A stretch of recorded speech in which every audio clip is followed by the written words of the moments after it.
Hello and welcome guys. तो guys मेरा नाम है ऋतिक और आप देख रहे हो डेली लीडर्स चैनल। तो गाइस कैसे हो आप सब? आई होप आप सब अच्छे होंगे। तो जैसे कि आप सब जानते हो गाइस कि आपकी कंपनी लोग की क्लासेस रेगुलर वे में आ रही हैं। ये वीडियो थोड़ी लेट हो गई है तो उसके लिए सॉरी गाइस। तो चलिए आज न्यू टॉपिक आपको कवर होएगा आपका, जो कि चैप्टर नंबर 1 का कंपनी लॉ का चैप्टर नंबर 1 कंपनीज एक्ट 2013 चला हुआ है। तो आज का इस नए टॉपिक के साथ हमारी वीडियो आएगी, तो प्लीज़ वीडियो को पूरा देखना। और जो भी हमारे चैनल पे नए हैं प्लीज़ चैनल को सब्सक्राइब करें, लाइक करें, शेयर करें। तो चलिए वीडियो को शुरू करते हैं।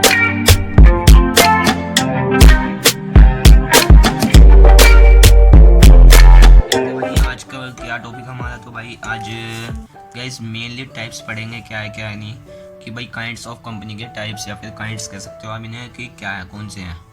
ये काफ़ी प्रकार से हो सकते हैं आपके। मेनली आप इनको दो तरीके से जानते होंगे, अधिकतर तो वैसे दो ही होते हैं।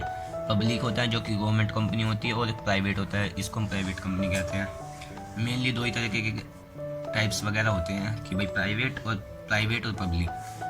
बट लेकिन कंपनी में भी categorised in different ways depending on their mode of incorporation, controlling power, nature of business, objectives, liability, formation etcetera.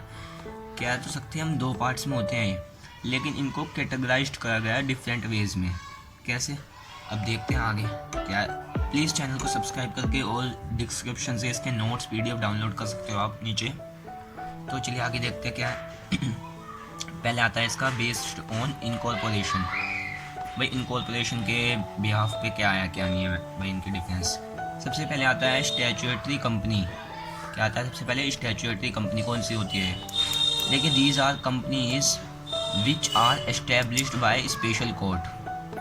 वह कंपनी जो इस्टेब्लिश्ड हुई है स्पेशल कोर्ट के द्वारा ऑफ द पार्लियामेंट, वही कंपनी स्टैट्यूटरी कंपनी होती है। Like RBI, LICI, SBI etcetera. यानी कि जो भी कंपनीज इस्टेब्लिश्ड हुई है स्पेशल कोर्ट के द्वारा, special court of the parliament के द्वारा जो भी कंपनीज इस्टेब्लिश्ड हुई हैं वो स्टैट्यूटरी कंपनी है। Like RBI, LICI, SBI etcetera. आगे देखते हैं, इसमें दो तरह की आती हैं, एक स्टैट्यूटरी और दूसरी है रजिस्टर्ड कंपनी। रजिस्टर्ड कंपनी कौन सी है? These are the companies formed and registered under the companies act 2013 और were registered under the earlier company laws. ये क्या कह रहा है? देखिए, रजिस्टर्ड कंपनी वो कंपनी होती है जो रजिस्टर्ड हुई है कंपनीज एक्ट में, 2013 एक्ट में, या तो इसमें रजिस्टर्ड हुई है कंपनी, या फिर इससे जो पहले इससे जो पहले एक्ट चला हुआ था जैसे कि 1956, उसमें कोई भी कंपनी रजिस्टर्ड वगैरह हुई है वही कंपनी रजिस्टर्ड होती है। रजिस्टर्ड कंपनी वही कहलाती है जो कि एक्ट के, कोई भी एक्ट हो उसमें रजिस्टर्ड होनी चाहिए, वही कंपनी रजिस्टर्ड कंपनीज हो जाएंगी। तो बेसिकली बेस्ड ऑन इनकॉर्पोरेशन आपको क्लियर हो गया होगा कि स्टैट्यूटरी कंपनी होती है और रजिस्टर्ड कंपनी होती है इसके पार्ट्स में। आगे देखते हैं, हमने इनकॉर्पोरेशन के बेस्ड कर लिया, अब आगे है based on number of members. Based on number of members, भाई सबसे पहले आता है इसमें 1 पर्सन कंपनी, यानी कि इसको हम OPC के नाम से भी जानते हैं। यानी कि ये मेंबर के प्रकार, मेंबर के बिहाफ पे डिफरेंस बताएगी कि 1 पर्सन कंपनी कौन सी होती है। भाई सीधी सी बात है, इसके नाम से पता चल रहा है आप सबको कि 1 पर्सन, सिर्फ जिसमें 1 पर्सन होना चाहिए।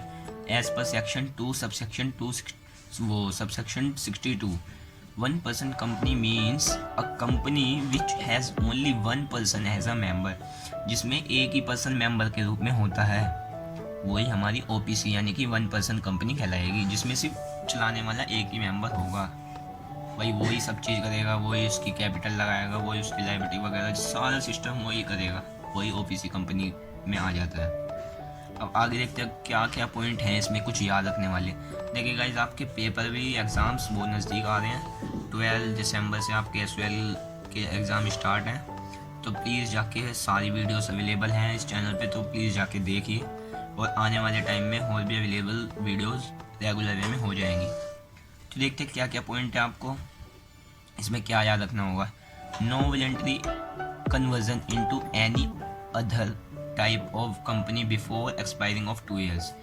यानी कि अगर जो ये OPC कंपनी दूसरी कंपनी में बनाना चाहे, अगर जो ये दूसरी कन्वर्ट करना चाहे अपनी कंपनी को, OPC को दूसरी कंपनी में कन्वर्ट करना चाहे, तो वो ऐसे नहीं हो सकता।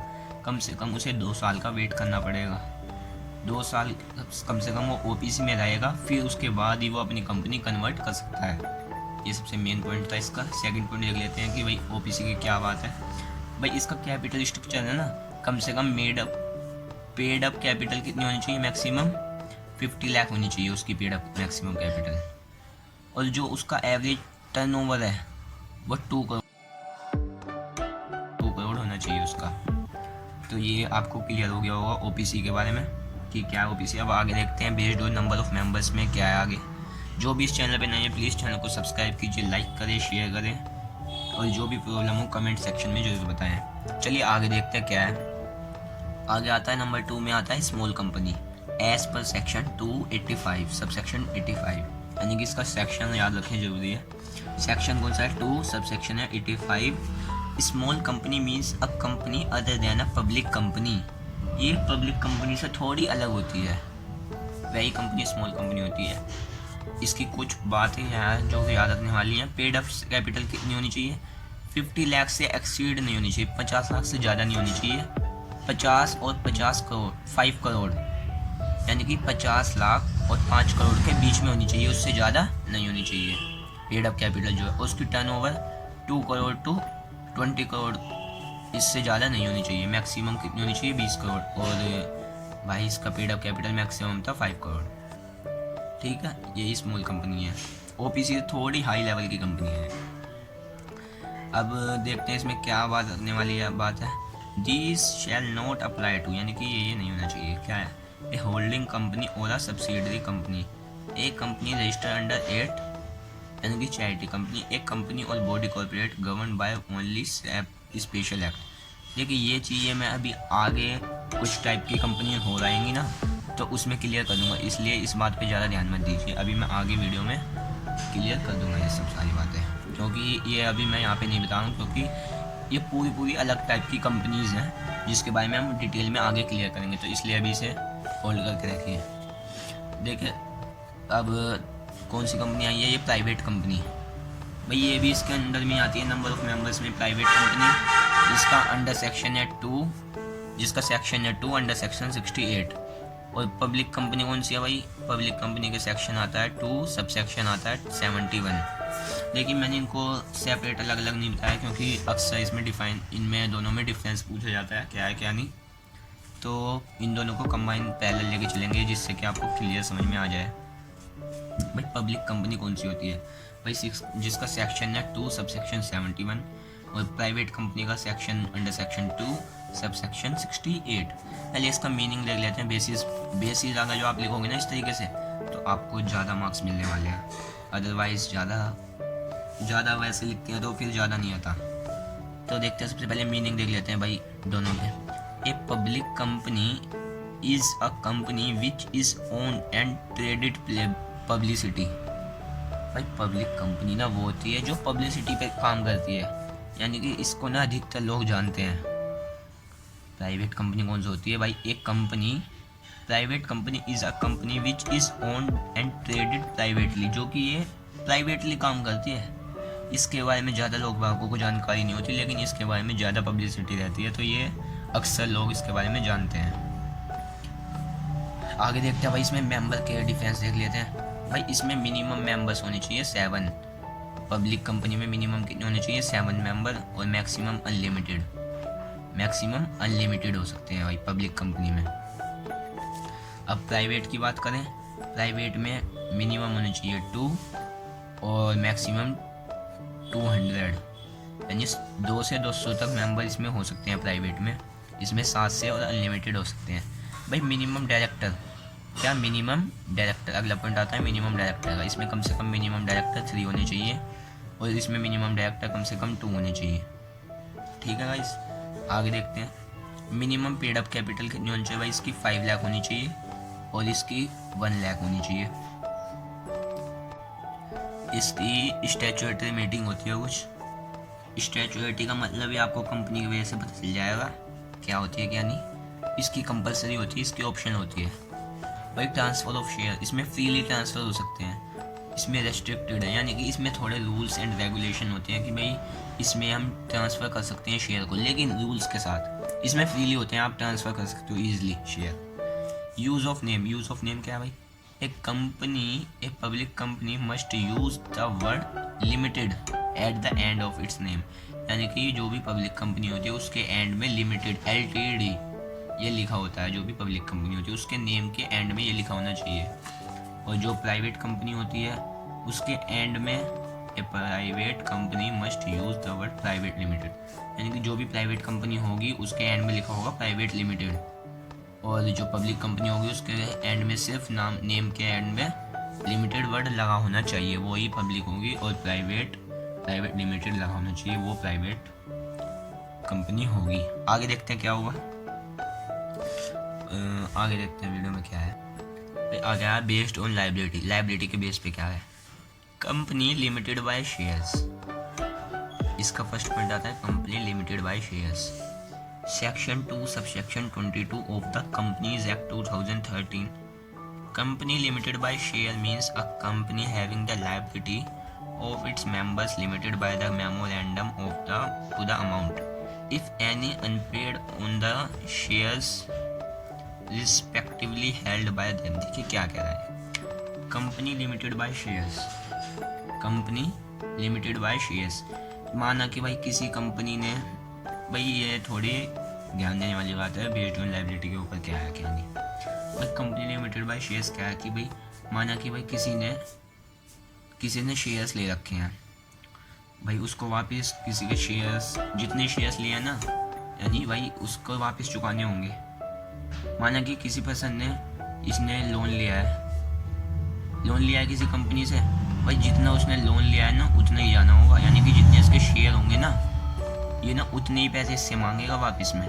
जितने उसके शेयर के पैसे बनते हैं वो उतने ही वापस ले सकता है, उससे फालतू नहीं ले सकता। यानी कि इसमें शेयर डिपेंड करेगा कि शेयर कितने के होंगे, उसी हिसाब से कंपनी उससे पैसे वापस ले सकती है। कंपनी लिमिटेड बाय गारंटी, यानी कि जब वो अपना लोन वगैरह जब भी कुछ ले रहा होगा, जो भी पैसे वगैरह शेयर वगैरह खरीद रहा होगा, तो उसने कुछ गारंटी दी होगी। क्या दी होगी? गारंटी कि मैं इतने वापस कर दूंगा।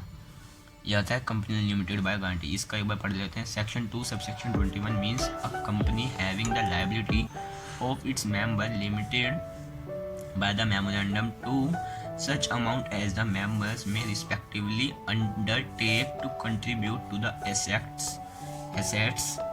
of the company in the event of its being wound up। यानी कि जब भी कंपनी डूबने वाली होगी तो वो वापस जब ही लेगा पैसे, जितने लेगा जितनी की उसने गारंटी दी है। जिसने कि उसने कहा था ना कि पहले कि भाई मैं तो 50 लाख लेने हैं तो 50 लाख लेके छोड़ेगा, चाहे उसके शेयर की वैल्यू 20 लाख ही क्यों ना हो, लेकिन वो तो लेगा 50, क्योंकि उसने गारंटी इतनी की दी थी। आ समझिए। तो गाइस प्लीज़ वीडियो को लाइक करें और चैनल को सब्सक्राइब जरूर करें। अगर आपको लगता है कि हम आपके लिए मेहनत कर रहे हैं तो प्लीज़ चैनल को सब्सक्राइब जरूर करें। आगे देखते हैं अनलिमिटेड लायबिलिटी। भाई अनलिमिटेड लायबिलिटी क्या है? ये तो section 2 subsection 92 means a company not having any limit on the liability of the member. भाई ये ना घर के बर्तन तक बिकवा देगा, यानी कि अगर जो आप पे लोन नहीं चुकाया गया ना तो आपकी एसेट्स पे भी कब्जा कर सकता है। यानी कि आपकी एसेट्स, आपकी संपत्ति जो भी होगी वो भी ले लेगा, अगर जो आपने उसके सारे शेयर्स की वैल्यू वगैरह नहीं दी तो। आया समझ? तो इसके नोट्स वगैरह आपको तो ऊपर डिस्क्रिप्शन से आप डाउनलोड कर सकते हो। आगे देखते हो अब क्या है। बेस्ड ऑन कंट्रोल पावर, यानी कि कंट्रोल के हिसाब से। जो मैंने पहले होल्ड का बताया था आपका टॉपिक, अब वो आपका क्लियर हो जाएगा। पहले आता है होल्डिंग कंपनी। भाई होल्डिंग कंपनी क्या होती है? भाई होल्डिंग कंपनी को हम पेरेंट कंपनी भी कह सकते हैं। क्या? पेरेंट कंपनी भी कह सकते हैं। भाई होल्डिंग कंपनी सबसे पहले ऐसे ही समझ लीजिए आप। भाई होल्डिंग कंपनी वो कंपनी है, होल्डिंग कंपनी एक वो कंपनी है जिसकी एक सब्सिडरी कंपनी हो। मतलब मैं क्या कहना चाह रहा हूँ, भाई किसी कंपनी ने नंबर एग्जाम्पल के थ्रू देखे तो ए और बी दो कंपनी है। भाई ए ने ना 50% इसका इन्वेस्ट इससे लिया गया है, इसका 50% से ज़्यादा ये ए वाला ज़्यादा हकदार है इसका। यानी कि सारे डिसीजन बी के ज़्यादातर ए लेता है क्योंकि इसका 50% शेयर इसके पास है। ठीक है, ए के पास ज़्यादा 50% से ज़्यादा है।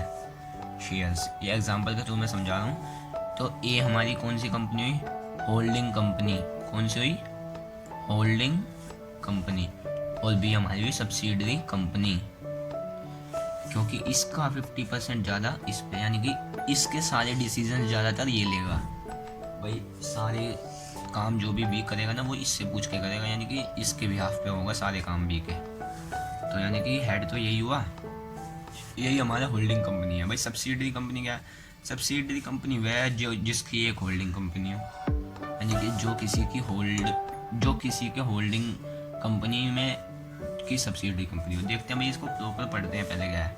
भाई होल्डिंग कंपनी क्या है, a holding company is a form of corporate ownership structure of conglomerate.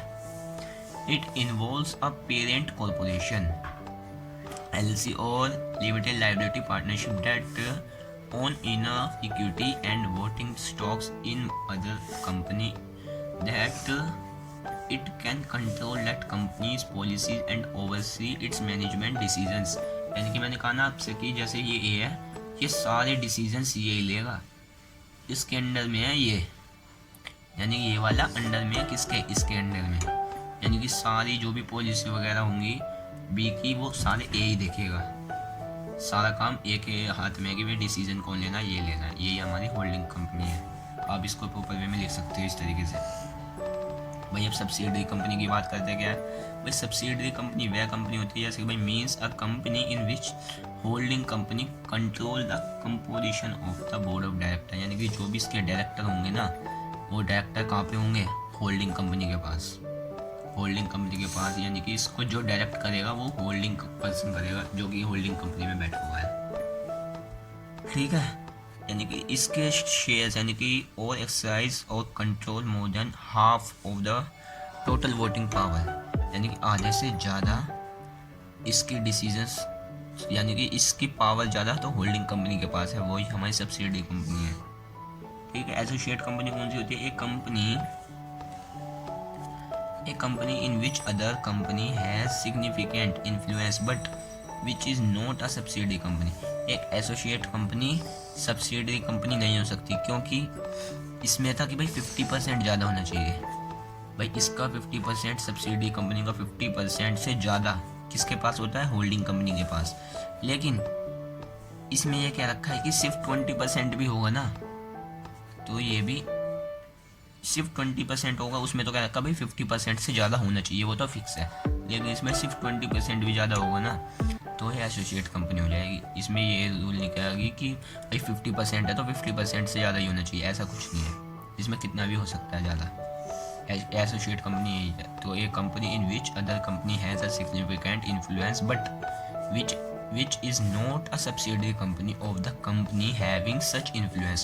कुछ ना कुछ इन्फ्लुएंस होना चाहिए, ये नहीं है कि भाई जितना बोला है उतने होना चाहिए, कुछ ना कुछ इन्फ्लुएंस होना चाहिए, ये हमारी एसोसिएट कंपनी है। आगे देखते हैं बेस्ड ऑन ओनरशिप। भाई बेस्ड ऑन ओनरशिप पहला आता है गवर्नमेंट कंपनी। गवर्नमेंट कंपनी मैंने ना आपको ना ये इस तरीके से बताए हैं, सारे डिफरेंट वेज में इसलिए किया है क्योंकि कंपनी तो काफ़ी टाइप की होती हैं, अब आप उनको लोग याद कर नहीं सकते, बेसिकली इनको आप याद करेंगे तो आपके एग्जाम में पूछे जाएंगे। पहले देखते हैं बेस्ड ऑन ओनरशिप पे। पहले आते हैं government company, any company in which not less than 51% of the paid up share capital is held by, यानी कि गवर्नमेंट के पास 50% से कम नहीं होना चाहिए। गवर्नमेंट कंपनी जब भी कहलाएगी अगर जो कोई भी कंपनी का 51% से कम है तो वो गवर्नमेंट कंपनी नहीं है, यानी कि 51% तो होना ही चाहिए शेयर कैपिटल, यानी कि भाई या तो वो सेंट्रल गवर्नमेंट का हो या फिर वो स्टेट गवर्नमेंट का हो या फिर वो दोनों का होना चाहिए, बस टोटल गवर्नमेंट का 51%, कम से कम इतना तो होना ही चाहिए। ये बात कहीं पे नहीं लिखी गई है कि भाई सिर्फ सेंट्रल गवर्नमेंट का होना चाहिए या फिर सिर्फ स्टेट गवर्नमेंट का होना चाहिए या फिर दोनों का भी हो सकता है, कोई मिला के टोटल 51% होना चाहिए, ये बेसिकली बात है आपकी। तो आई होप आप सबको ये क्लियर हुआ होगा। आगे देखते हैं बेस्ड ऑन ओनरशिप पे सेकंड पॉइंट आता है आपका फॉरेन कंपनी। कौन सा फॉरेन कंपनी? भाई फॉरेन कंपनी एक company or body corporated outside India विच, भाई फॉरेन कंपनी पहले बेसिकली जान लेते हैं क्या होती है। भाई कोई भी फॉरेन यानी कि इंडिया से बाहर कोई कंपनी है, उसका मालिक तो भाई इंडिया से बाहर है, लेकिन जो वो अपना बिजनेस कर रहा है ना वो इंडिया के अंदर आके कर रहा है। यानी कि भाई कोई भी उसका मालिक तो बाहर आउटसाइड इंडिया है, उसका जो भी मालिक वगैरह है भाई वो तो आउटसाइड इंडिया है, लेकिन हैंडल तो बाहर से हो रही है, लेकिन वो अपना बिजनेस कहाँ पे कर रहा है, इंडिया के अंदर आके कर रहा है, इंडिया, और ये आउटसाइड है, इंडिया है। तो भाई इसका मालिक जो भी है, इसका ओनरशिप है जो भी, ये बाहर से कंट्रोल की जा रही है, लेकिन इसका मेनली बिजनेस कहाँ पे चल रहा है, इंडिया के अंदर। ये फॉरेन कंपनी होती है। जो भी कंपनी बाहर बाहर बाहर उसका कंट्रोल पावर हो, लेकिन वो सारी बिजनेस जो भी कर रहा है वो इंडिया के अंदर आके कर रहा है, वही फॉरेन कंपनी कहलाएगी। एक company or body corporated outside India which has a place of business in India whether by itself or through an agent physically or through a electronic mode। भाई वो मोड कोई सा भी हो, या तो फिजिकली हो या फिर इलेक्ट्रॉनिक मोड से कर रही हो कि भाई वो वहीं से ही अपना बिजनेस इंडिया में चला रही है, फिजिकली चला रही हो या तो यहीं पे आगे चला रही हो, या फिर वो इलेक्ट्रॉनिक, आजकल तो वैसे भी इंटरनेट है, वो कहीं भी हो सकता है। Conduct any business activity in India any other manner, कोई से भी मैनर में हो, लेकिन वो एक्टिविटी कहाँ पे कर रही है, इंडिया में, तो वो फॉरेन कंपनी है। अब based on as per object को लेके देखते हैं क्या है। नॉन प्रॉफिट, पहले आती है नॉन प्रॉफिट यानी कि चैरिटेबल कंपनी, इसको हम सेक्शन 8 कंपनी भी बोल सकते हैं। भाई क्या है, सीधी सी बात है, चैरिटेबल कंपनी वो कंपनी होती है जिसका पर्पस प्रॉफिट से मतलब नहीं होता किसी का, सिर्फ वो चैरिटी के लिए यानी के लिए सिर्फ भलाई के लिए काम करती है वो। Section 8 Company of the Companies Act 2013 deals with the formation of company which are formed to promote the charitable object of commerce out science, art, science, sports, education, charity, protection of environment, etc. Such companies intends to apply its profit in promoting its object and prohibiting the payment of any। समझ में आ गया होगा आपको ये कि भाई इनका कुछ मतलब नहीं है कि भाई प्रॉफिट हो रहा है या नहीं हो रहा, वो तो सिर्फ प्रोटेक्शन ऑफ एनवायरनमेंट के लिए काम कर रही है, या फिर वो चैरिटेबल के लिए काम कर रही है, किसके लिए, आर्ट्स वगैरह, साइंस या फिर एजुकेशन से रिलेटेड जो भी है चैरिटी वगैरह वर्क, वो उसके लिए काम कर रही है, ना कि प्रॉफिट के लिए। उसे प्रॉफिट से कोई मतलब नहीं है, इसी को हम चैरिटेबल कंपनी या फिर नॉन प्रॉफिट कंपनी भी कह सकते हैं। आगे देखते हैं बेस्ड ऑन ऑब्जेक्ट पे, इसका सीधा ये उद्देश्य है ना, ये अपने उद्देश्य पे लेके चलती है। आगे आती है फाइनेंशियल कंपनी, ये न्यू कॉन्सेप्ट लागू हुआ है निधि कंपनी के नाम से, फाइनेंशियल कंपनी को हम निधि कंपनी कॉन्सेप्ट भी कहते हैं। भाई company which has been incorporated as a Nidhi company with the object of cultivating the habit of thrift and saving amongst its members, receiving deposit from and lending to its members only for their mutual benefit, and which complies with such rules as are prescribed by central government for regulation of such class of companies। देखिए financial company क्या है, वो कहती है, सीधी सी बात है, वो कहती है कोई भी हमारी इन्वेस्ट करो, हम सारा फाइनेंशियल का वर्क हम करेंगे, यानी कि प्रॉफिट आपको भी होगा, जो भी प्रॉफिट है आपको भी होगा, प्रॉफिट हमें भी होगा, ऐसा काम करो जो दोनों को प्रॉफिट हो। यही होती है सीधा फाइनेंशियल। भाई इन्वेस्टमेंट यानी कि तुम्हारे सेविंग वगैरह सारा जो भी काम है आपका सेविंग से रिलेटेड, अकाउंट से रिलेटेड हम करेंगे, आप सीधा इन्वेस्ट करो, बाकी सारा काम हमारा, यानी कि तुम्हें भी सेंट्रल गवर्नमेंट की तरफ से बेनिफिट मिलेगा और हमें भी मिलेगा, दोनों को मिलेगा। आगे देखते हैं क्या है। और इसकी तीसरी आती है investment company. An investment company is a company whose main business is holding securities for investment purpose. Investment companies invest money on behalf their client who in turn share the profit and losses।